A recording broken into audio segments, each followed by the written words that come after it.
Cummins అన్నా sorry, నువ్వు చెప్పినట్లు 300 స్కోర్ కొట్టలేకపోయాం, కానీ ఏదో మాకు తోచినంత 275 స్కోర్ కొట్టి వాళ్ళు ఇచ్చిన ఫ్లయింగ్ కిస్కు సమాధానం చెప్పాం.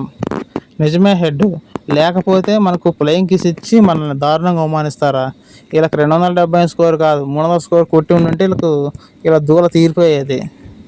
నిజమే కమ్మింగ్స్, నా సాయశక్తిలో పోరాడాను, సెంచరీ కొని కొట్టాను, 300 స్కోరు కొట్టలేకపోయాను. ఈసారి సీజన్లో చూద్దాంలే 300 స్కోర్ కొట్టేది. అయితే నేమ్ క్లాస్ నువ్వు మంచి ఆట ఆడావు, సెంచరీ కొట్టావు, అది చాలు. 300 స్కోర్ అంటావా? నువ్వు అన్నట్టుగానే ఈసారి సీజన్లో చూద్దాం. ఏం రహానే, ఎలా ఉంది మ్యాచ్? ఏమైనా తక్కువ ఏంటో చెప్పు. ఈసారి సీజన్లో 300 స్కోర్ కొట్టి మా రివెంజ్ని ఇంకోసారి తీర్చుకుంటాం మీ పైన. మీరు కొట్టిన కొట్టుడుకు ఈసారి సెలక్షన్స్లో కొంటారు అని తెలియదు. వాళ్ళు ఇచ్చిన ఫ్లయింగ్ కిస్కు నా కెప్టెన్సీలోనే మీరు ఇంత బాగా ఆడాలా కమ్మింగ్స్?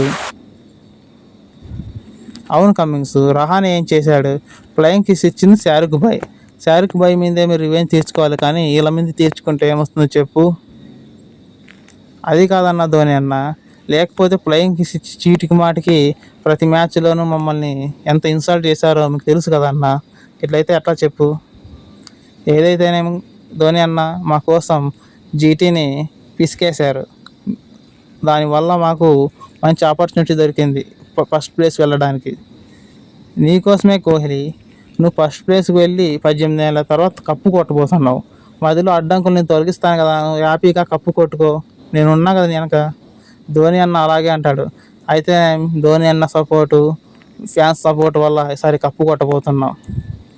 హాయ్ ఫ్రెండ్స్, ఈ వీడియోలో మీకు ఏమైనా కావాలంటే మీరు కామెంట్ సెక్షన్లో కామెంట్ చేయొచ్చు. అలాగే ఈ వీడియోని సబ్స్క్రైబ్ చేసి షేర్ చేయండి.